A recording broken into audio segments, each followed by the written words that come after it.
Hello everyone, my name is Gurujan Chauhan and I am BTech Finance student of JIT, 23 pass out. Okay, just in this video I'm just sharing experience how I get the internship from Nanpals Gurgaon. तो भाई मैंने मतलब third year तो पहले पढ़ लिया था अच्छे से। उसके बाद फिर मैंने कुछ प्लेटफॉर्म कुछ सीनियर से पूछ के या फिर लिंक्डइन के थ्रू तो अलग अलग प्लेटफॉर्म मतलब यूट्यूब पे कुछ वीडियो देखे कि भाई कहाँ से जॉब मिलती है कैसे मिलती है। तो फिर मैंने एक मतलब वो प्लेटफॉर्म होता है naukri.com के कर करके, फिर इंस्टार करके होता है, एक हायरेस्ट करके होता है, एक कॉफी मग करके होता है। फिर उसके आगे तुम जाओगे टॉप हायर होता है, मतलब बहुत सारे प्लेटफॉर्म है इसके अलावा भी। एक टाइम्स टाइम्स ऑफ जॉब करके होता है, मतलब इतने सारे प्लेटफॉर्म। तो इन पे तो नहीं बनी थी मैंने उस टाइम के naukri.com को ज्यादा मैं मतलब वो कर रहा था कि भाई ये चीज सही है, नौकरी यहाँ से मिलती है, नौकरी भी नाम है। तो मैंने अकाउंट बना लिया और वहाँ पे लिख दिया कि I am looking for internships and job, दो चीजें। और भाई मेरा एक्सपेक्टेशन था कि मैं इतना इतना लाख चाहिए और ये मेरा रिज्यूमे है। तो फिर मतलब मैंने अप्रैल में वहाँ पे किया था और 8 मई के दिन मेरे पास कॉल है HR की जनपल्स ऑफिस से। तो उन्होंने यही कहा कि भाई योर रिज्यूमे शॉर्टलिस्ट, मतलब भाई नहीं कहा मतलब यार, यू नो। फिर उन्होंने कहा कि your resume shortlist for first round and when will be free for the interview, मतलब भाई इंटरव्यू शेड्यूल कराना है तुम्हारा। तो फिर मैंने क्या था कि भाई मैं मुझे कल करा दो मेरा इंटरव्यू, क्योंकि मुझे उस टाइम मतलब इंटर्न की जरूरत थी। तो फिर उन लोगों ने मेरा अगले दिन ही इंटरव्यू शेड्यूल करा। तो मेरा first round totally about the DSA, 3 question थे डीएसए के। DSA leet code medium level के थे और लीड कोड मीडियम में भी थे। एक तो नेक्स्ट ग्रेटर एलिमेंट करके था एक क्वेश्चन, और एक हैशमैप का था, मतलब पेयर सम का था। पेयर सम वो नहीं जो टू सम वाला दूसरा क्वेश्चन था, ठीक है। और तीसरा क्वेश्चन था डीपी से रिलेटेड, जीरो नेट से रिलेटेड। ये 3 क्वेश्चन थे। ये इसमें मतलब 30 45 मिनट का इंटरव्यू था, तो उसमें 30 मिनट से 31 32 मिनट तक यहाँ पे चला था। और उसके बाद फिर उन लोगों ने मतलब स्टार्ट किया था मेरा रिएक्ट रिएक्ट। उसमें ना जो क्वेश्चन पूछे लीड कोड में, उन लोगों ने पहले तो मतलब हर क्वेश्चन की स्टेप ब्रूट फोर्स से दिखा रहे हो, फिर ऑप्टिमाइज तरीका बता रहे हो कि टाइम कॉम्प्लेक्सिटी स्पेस कॉम्प्लेक्सिटी हर बार पूछ रही है भाई कितना ऑप्टिमाइज कर सकते हो, इसका अच्छा तरीका क्या है, तुम यहाँ पे ये मतलब बनी बनाई चीज नहीं यूज करो, क्या कर सकते हो। तो ये सभी चीजें पूछ रहे थे। फिर उसके बाद वो कुछ केस देते चलाने के लिए कि भाई ये केस के लिए इसको कैसे चलाओगे, वो केस चला के दिखाते, फिर वो ड्राई रन करवाते, जितना कोड कोड लिखवाते, ये बात सही है। और ये बात मैंने ये बात मतलब ये है कि कोड लिखवाते हैं वो लोग, और फिर मतलब कोड लिखाने के बाद वो लोग फिर ड्राई रन भी करवाते हैं कि भाई ये कभी तुम्हारे पास इनपुट है तो तुम आउटपुट ये आ रहा है तो तुम कैसे इसके लिए मतलब इसका ड्राई रन करोगे। फिर वो लोग ड्राई रन करवाते हैं भाई ये पहली लाइन चलेगी, ये दूसरी लाइन ये ऐसे चलेगी, यहाँ पे आगे। तो उस टाइम मतलब कि कॉन्फिडेंट होना जरूरी है कि भाई अपना अपने जो कोड लिखा हुआ है वो कैसे वर्क कर रहा है। मतलब कि तुमने तो जो कोड लिखा तुमको पता होना कि भाई मैंने क्या क्या लाइनें लिखी है, और भी ऑप्टिमाइज तरीके का तुमने साथ लिखा, तो उसके बारे में सब इन्फॉर्मेशन होनी चाहिए। इतना हो गया। फिर उसके बाद वो लोग गए डायरेक्ट, मतलब 3 क्वेश्चन थे, पहले ब्रूट फोर्स मैंने दिखाई थी, उसके बाद उन्होंने ऑप्टिमाइज करवाया। ऑप्टिमाइज के बाद फिर उन्होंने स्पेस कॉम्प्लेक्सिटी टाइम कॉम्प्लेक्सिटी दोनों पर चर्चा अच्छे से हुई थी, मतलब डिस्कस हुआ था। और उसके बाद कि भाई कैसे तुम क्या कर सकते हो। उसके बाद वो फिर गए थे दूसरे क्वेश्चन, मतलब दूसरे इस पे राउंड पहला ही था, बाकी दूसरे फेज में गए थे। तो फेज वो था रिएक्ट रिडक्स का। तो मेरा मैं एक्चुअली मैं रिएक्ट फ्रंट एंड डेवलपर के लिए गया था, यहाँ मैं आया हूँ, आया था मतलब उस टाइम पे। तो फिर मेरा रिएक्ट स्टार्ट हुआ। तो फिर रिएक्ट में सबसे पहले उन लोगों ने मेरे रिएक्ट पूछने से पहले उन लोगों ने कुछ जावास्क्रिप्ट की चीजें पूछी कि मैप कैसे वर्क करता है, फिल्टर कैसे वर्क करता है, ऑब्जेक्ट बना के देते हैं कि द केवल वैल्यूज प्रिंट कराओ, कीज प्रिंट कराओ। फिर उन्होंने कुछ आउटपुट बेस्ड क्वेश्चन मेरे को दिए, कम से कम 8 से 10 उन्होंने आउटपुट बेस्ड क्वेश्चन मेरे को पूछे थे 15 मिनट में। अनडिफाइंड से रेटिव की क्या जावास्क्रिप्ट में अनडिफाइंड करके एक चीज होती है, सबको पता है। तो और जावा में ये चीजें नहीं होती है, मतलब जावा तो बिल्कुल ही अच्छी लैंग्वेज है, जावास्क्रिप्ट में इतने रूल्स नहीं है। फिर जावास्क्रिप्ट में अनडिफाइंड वाले केस फंसते हैं, मतलब यहाँ पे अनडिफाइन आएगा, यहाँ पे जीरो आएगा, यहाँ पे क्या आएगा। फॉर लूप्स एक दो क्वेश्चन फॉर लूप से रिलेटेड थे, बाकी वो मतलब फॉर लूप ये नहीं कि इटरेट कर दो मतलब प्रिंट करा दो, इससे रिलेटेड नहीं था वो क्वेश्चन, कुछ अलग थे, मतलब लॉजिकल थे कि भाई उसमें तुम सोच सको क्या कैसे वो कर रहा है।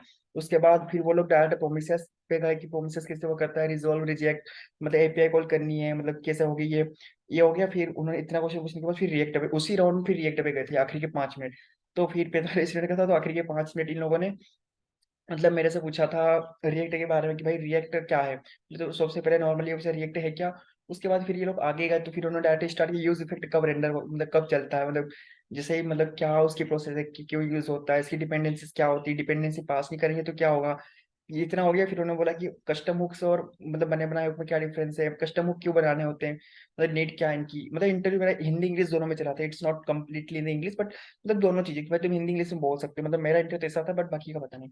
अब मेरा ऐसा था। तो फिर ये हुआ और भाई उन्होंने फिर कस्टम हुक पूछे, फिर उन्होंने आगे गए तो उन्होंने फिर रेड्यूसर पूछे, डिस्पैच पूछे उसी राउंड में। फिर 45 मिनट खत्म हुआ तो उन्होंने थैंक यू मतलब करिए भाई कि थैंक यू तुम्हारा हो गया सबमिट। उसके बाद मैंने बोला थैंक यू। उसके बाद एक दिन बाद उन्होंने फिर मुझे कॉल किया HR अगेन, 2 दिन बाद, कि भाई तुम्हारा पहला राउंड क्लियर हो रखा है, तुम सेकंड राउंड के लिए मतलब शॉर्टलिस्ट हो चुके हो। सेकंड राउंड में उन्होंने मेरा इंटरव्यू शेड्यूल करा दिया।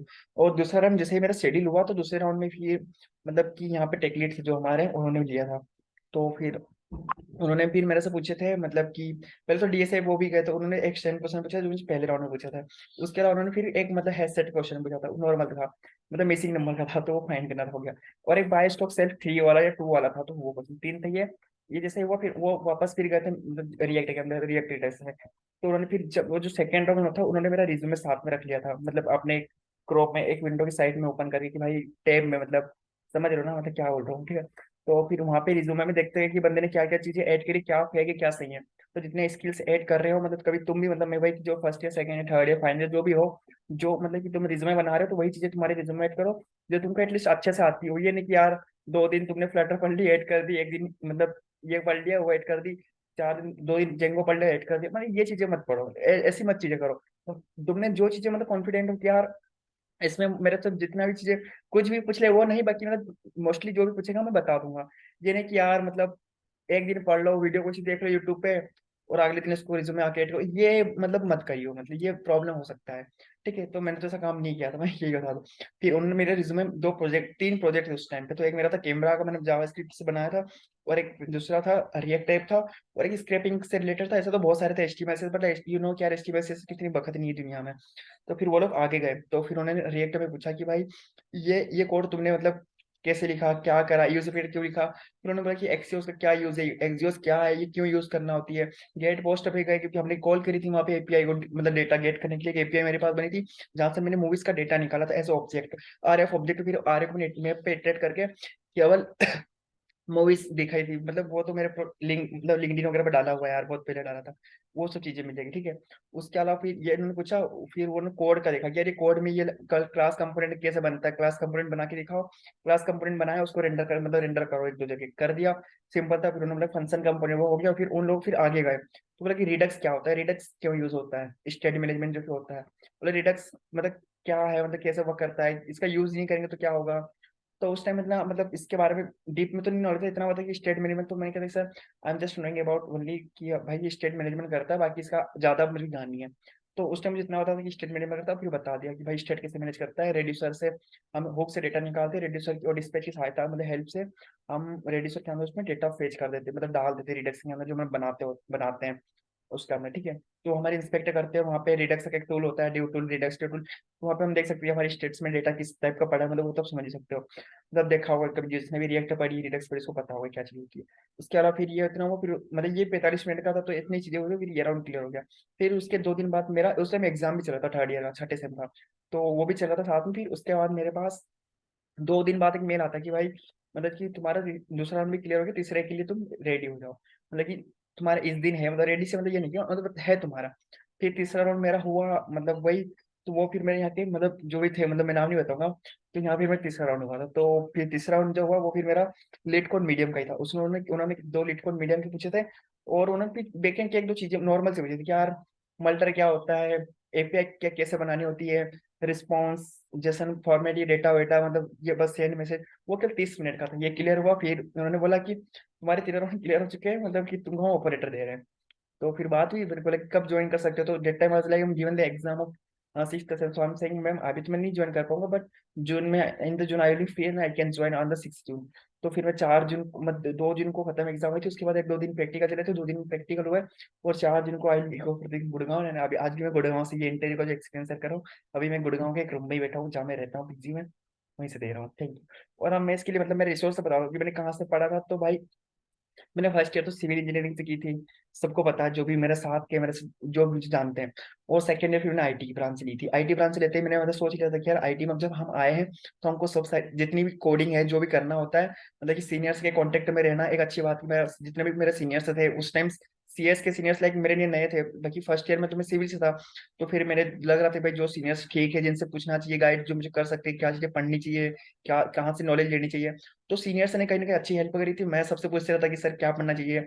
तो मैं फर्स्ट ईयर में था, तो उसी टाइम लोगों से पूछा कि भाई क्या करो, ये कहाँ से कोचिंग करनी चाहिए, मतलब कैसी कोडिंग करूँ, क्या क्या पढ़नी चाहिए। तो कुछ मतलब ऐसे मतलब टाइम टू टाइम मुझे अपडेट, मतलब वो कहे ना कि यार भाई मतलब पाथ मिलते गए कि यहाँ तुम ये कॉर्नर पे पहुंच चुके हो, तो यहाँ से आगे आगे जाना है, तो तुमको कैसे मतलब मिलेगा पाथ। तो भाई तुमको यहाँ मतलब कि जैसे मैं मतलब ज्यादा नहीं बताऊंगा, बाकी वही कि कोई एक जगह से दूसरी जगह जाना होता है, तो मतलब एक जगह तुम पहुंच गए, फिर वहां पे बताया भाई यहाँ से राइट चले जाओ, यहाँ से लेफ्ट चले जाओ, यहाँ से फलाने जगह चले जाओ।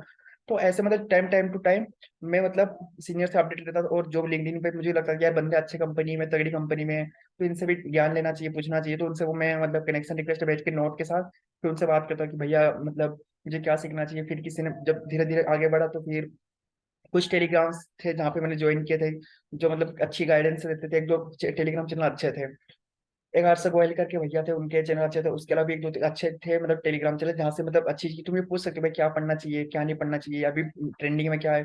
फिर ऐसे एक बार यूट्यूब पे चल रहा था वीडियो रिएक्ट का कि रिएक्ट ट्रेंडिंग लैंग्वेज होने वाली है, तो फिर मैंने सेकेंड ईयर के एंड में रिएक्ट पढ़ना स्टार्ट कर दी थी। और फिर मैंने सेकेंड ईयर के एंड में रिएक्ट पढ़ना स्टार्ट कर दी, वो ट्रेंडिंग लैंग्वेज आज भी है, थी भी तो ट्रेंडिंग में react, sorry not a language, it's just library.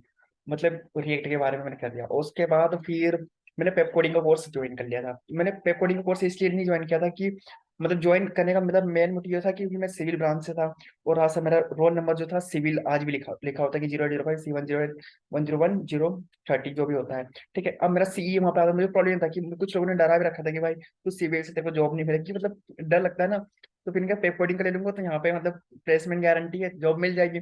तो फिर वही मतलब कोर्स ले लिया इस बहाने से कि यार जॉब मिल जाएगी अच्छी सी मतलब। फिर मैंने वहां से मतलब पढ़ा, फिर 4-3 महीने बाद पता चला कि 2.5 महीने बाद ही पता चल गया था कि यार पेपर कोडिंग बंद हो गई है, मतलब यहाँ पे सब पता नहीं क्या ही हो गया है, मतलब सब लोग छोड़ के जा रही है वो। तो फिर उसके बाद फिर मैंने सेल्फ पढ़ना स्टार्ट किया। तो मैंने पेप कोडिंग के यूट्यूब चैनल पे 1200 वीडियो डीएसए के पढ़े थे, तो एटलीस्ट मैंने 800 से 900 वीडियो देखे थे। और उसके बाद स्टाइवा से कुछ डीएसए पढ़ा था। उसके अलावा फिर आदित्य वर्मा करके है, फिर उसके लिए इसके बाद रिएक्ट के लिए जसबीर सिंह करके एक बंदा है, उसने डाले। उसके आगे फिर गए तो कोड एवोल्यूशन करके हैं। बस इतने सारे कंटेंट मतलब मैंने फॉलो किया। उसके बाद तो बहुत हो गया था कि यार इतना वाला कंटेंट फॉलो किया था। उसके अलावा फिर मतलब अभी भी मतलब मैं कंपनी में ट्राई तो नहीं करता हूँ, बाकी मैं जहाँ भी मतलब देता हूँ। इसके पहले आपको पता है कि मैंने एक कॉलेज की कंपनी मतलब वो दे दिया था असेसमेंट, तो लाइक हम मैं क्लियर करता कंसल्टेंट का पहला राउंड क्लियर किया था, भाई दूसरा राउंड के लिए वो लोग इंदौर बुला रहे थे, मैं गया नहीं क्योंकि भाई मुझे नहीं जाना है, मुझे स्टार्टअप्स अच्छे लगते हैं। Thank you. और कभी किसी को कुछ डाउट हो तो मेरे लिंक्डइन पे जाके गुरुचरण चौहान सर्च कर सकता है, and you can send the connection request, और कभी कनेक्शन है तो मुझे मैसेज कर सकता है। और बाकी मतलब जितने भी क्वेश्चन मेरे से पूछे थे इंटरव्यू में, और जो भी चीजें मेरे से थी इंटरव्यू में, जो भी मेरे पास एक्सपीरियंस से पड़ा था, तो वो मैंने मेरे गिटहब प्रोफाइल पे डाल के पहले से रखी हुई है। तो I will be added this link in in the video description of this video, okay. और मैंने एक अलग से गिट रेपो भी बना के रखी है, जिसमें मैंने जीआईटी जितनी भी कंपनी आती है या जो बंदे ऑफ कैंपस के थ्रू कहीं ना कहीं जॉब लगे हुए हैं, तो उन बंदों से एक्सपीरियंस अभी तो नहीं लिया है, बाकी मतलब जो भी बंदे शेयर करेंगे, मतलब उनके क्वेश्चन मुझे कभी शेयर करते हैं तो I will be adding my repo and I will be sharing publicly. Anyone का मतलब कि भाई वहाँ से पढ़ सकता है क्या करना है, मतलब कौन से क्वेश्चन थे, तो जस्ट लोगों को आइडिया मिल जाएगा कि यार कैसे प्रश्न आ रहे। Thank you. और कभी कुछ हो तो बता दियो।